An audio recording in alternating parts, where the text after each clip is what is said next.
we are going to get into some eye catchers. So we're just going to have a quick little look at season 2026. I'm going to hand over to Timbo now to explain what we're going to do here and go through it all. Floor's all yours, mate. Yeah, so pre-show, I broke down the 2026 eye catchers into 3 categories. Those who have played 0 games and are just going to start very cheap. Those that will have minute increases. So I've played limited minutes this season for XYZ. And then value players essentially that have underperformed this year that, with a bounce back are significantly undervalued. So the 0 gamers, which 2 of these are actually going to change this week, mate, but my boy, Cameron Murray, 0 games this year. He'll obviously play this weekend off the bench. Probably not going to be any massive numbers there. So he'll be significantly discounted next year and will probably be my first person picked. For those playing at home, what sort of a discount will he get for not playing games? On the spot, I couldn't tell you without having a look exactly. But, I feel like, what is he, around 600K, he probably starts... It's pretty significant, like mid-500s. I have a feeling it's... up to a fair bit of it's up to discretion of when they do it, which I don't mind, to be honest. I know people hate that, but I'm like, you don't want someone who's played. Remember, it was Tino this year, wasn't it? Where he was dirt cheap. Yeah. Yes. Well, what I was going to say was if Cam Murray comes on and plays 20 minutes this weekend, he scores 21 points. He's not going to be priced at a 21 average next season. No, he was 610K. So I think it was, Tino this year who started at like 500K because he didn't play a game. Tino started the year 531K. Yeah. And I think in the season prior, he got injured in like the second round 2 or round 3, I think he got injured. Yeah, so he got a pretty significant price reduction. So we might see Cam Murray at like fours? I would say late 4s. I reckon they'll put him at, again, only guess, a 460 to 480. Yeah, okay. And guess who'll be starting for the Stallions? That'll be delicious. Who else you got on there? I mean, could you trust him with injuries? I don't know, but Helam Lukey's another one. If he comes back as an 80-minute edge for the Cows, who knows what will happen, but he's another. We have this conversation every year with the poor bugger, don't we? But he'll be one that's undervalued. And then bloke playing this weekend, Carter Gordon, starts the year. He's 336K this year. Will have only played 1 game this week. Another one that, if he starts for the Titans next year, he'll be on the radar. Yeah, bloody oath. And, with a new coach coming in there, you don't know what Josh Hannay's plans are. From talking to just a few Titans players throughout the year, they reckon that he could play in the halves. So if he impresses in preseason next year, he could be the 7, he could be the 6. We've seen what Mark's done this year coming over from Union, how good he's been. I'm not expecting that from Carter, but I think he's got some upside. I'm excited to see how he goes. He's a wallaby, at the end of the day. He can play. He's doing something right. Yeah, very exciting. Minutes increases. Yeah, so I've got a list of 6 here that I've flagged, mate, and you can tell me who catches your eye the most. And a lot of them are very speculative. Other ones are like, no, this is a goer.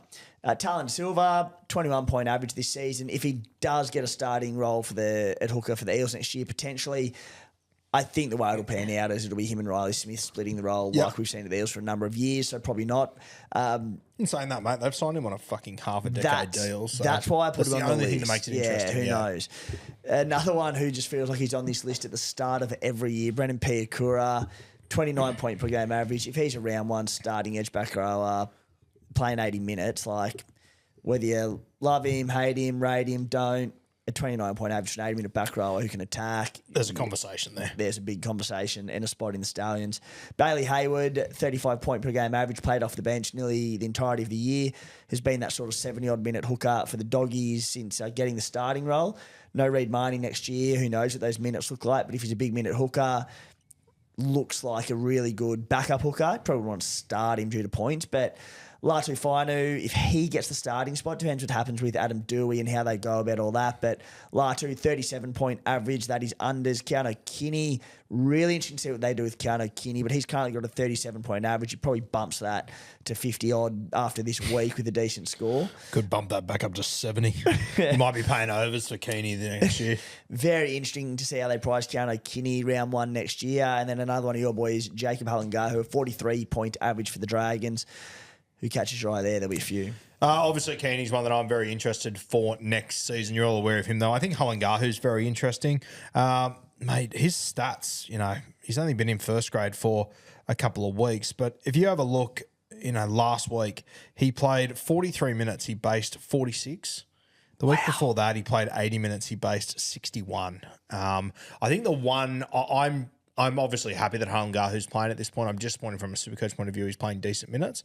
But I guess the advantage is that at least he's not playing 80 minutes every week. Yeah. Because, he's going to be a big watch. And the big thing for me, mate, scoring and creative stats, he has got fuck all. Once he gets comfortable in first grade, I reckon he's going to be like a try a month kind of guy.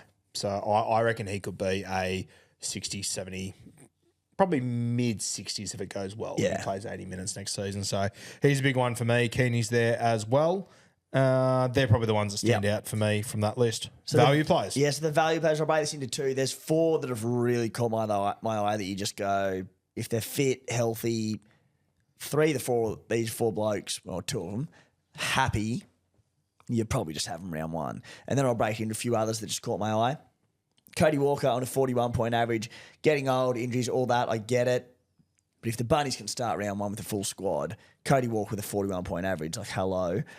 David Fifita, 49-point per game average. Yep. If he's, God knows where he ends up, what he's doing, but if he's a starting edge back rower, he doesn't even have to play every 80 minutes. You buy him.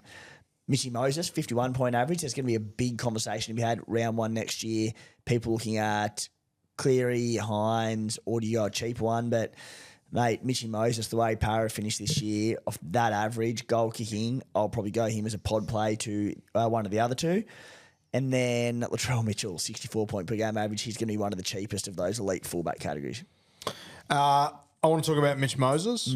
I understand he's coming back from injury. Parramatta have finished the season really well. I've had him in drafts, so I've been watching him week in, week out. Mate, struggling to find Supercoach points. Like, the scores have been disgraceful, to be honest with you, considering how well they've played. And, mate, he's not playing bad footy. Like, eye test, he's playing well. He is just not getting Supercoach scores.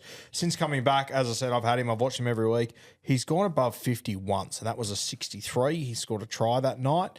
Outside of that, scores of 43, 44, 47, 35, 32.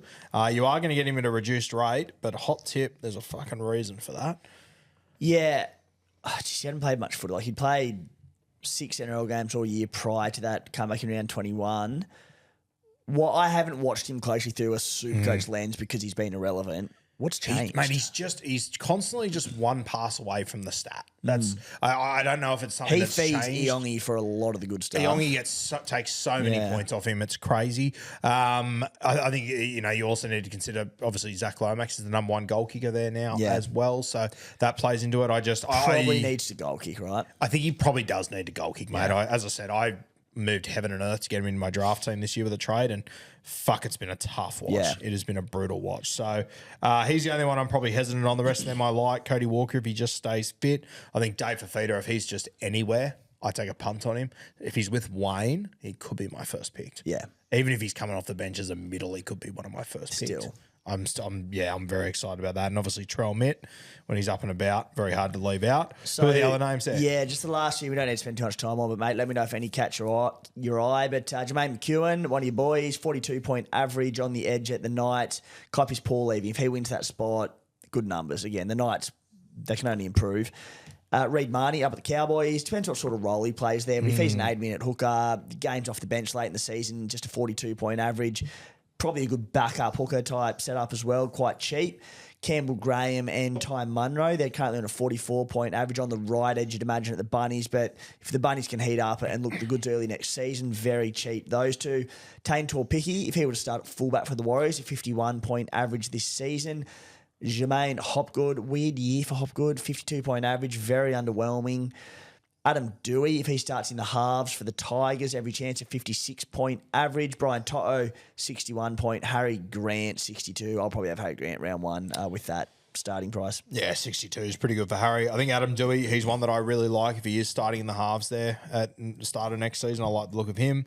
I think Hopgood's going to be a huge trial watch. I think as much as he's been down this year, I think for part of the season he's carrying a back injury. Riles has just been so ruthless with getting rid of forwards. He's kept him. Yeah. It must say something. Jack DeBellin arriving, though, will be interesting. If he plays that lock role, if he just turns into a middle. You mentioned Campbell Graham. Love the look of him if he's playing. And Tane Tupiki is an interesting one. I think there's a chance he will be the fullback next year. I think that might be the long-term plan over there at the Warriors. Well, I reckon there's every chance we could potentially get him as a dual CT dub fullback. Yep. Off a 51 average. Yeah, which will be very good. He's got a lot of upside to him, Tane Tupiki. And if he does happen to be the fullback in that side and they're humming like they were when they were full strength, good luck. Here's your ticket to Turbo or Teddy or whatever it might be. That'll be sensational. I guess we've sort of already gone through our captain options. Yeah, we've done it, mate. Yeah, That's a typo on the run sheet. Can I ask a question? What's one player you have now that you've finished that you would want to start again with next season? If we could keep one guy. You can keep one guy, carry them over the way you do with NFL or whatever. Just carry them over. Who would you take? No, I think Nath's probably the one for me. I think it'll be hard to go past him heading into next season. I think he'll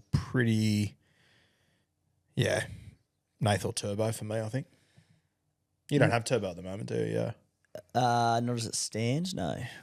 Yeah, I mean, Nath's an obvious one, but like what Jaden Campbell's done the back end of this season, the ease of his scoring, like he's gonna be pretty expensive. But seriously, again, the Titans, they're not gonna be any worse in theory. So like, geez, he'll be a play. Isn't it crazy when you look at like the two halfbacks I've got there right now? Nath's on the bench because he didn't play last week. Obviously, Hines and Cleary. Hines is averaging 6 more points than Jaden Campbell, and he could finish as a top 4 halfback this year. And Jaden Campbell could be the wooden spoon halfback this year. Yeah, Insane. mental. The context of Jaden Campbell's team makes his individual performance so much more impressive, I think.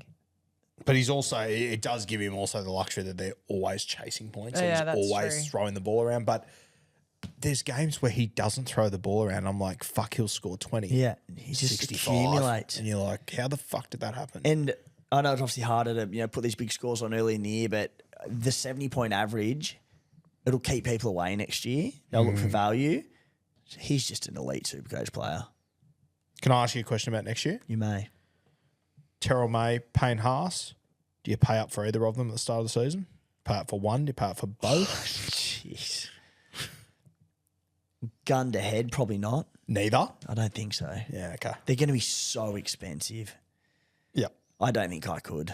The only thing I'm thinking of, we spoke about on the Playbook podcast, what we learned from this year, and one of my lessons was it's just that first 6 to 8 rounds where teams are clunky in attack, rivals aren't decimated by injuries and these sorts of things, and Origin and all that. The big scores just aren't there. And the way front rows are going, you can just – the smart move is probably lock and load a front rower, a May or Hash for the first 6 to 8 weeks. Give or take the obvious upside matchup of a soft Cleary matchup or Turbo or whoever. But we say it every year and amplified this year because of what front rows have become in Supercoach. You get Haas and just captain him every week sort of thing. Probably averages 80 across the first 6 weeks. And you have one of the best captain averages across that part of the season. So maybe one of them, but it's going to be so much to spend. It's going to be heaps. Yeah. Yeah, very interesting conversation.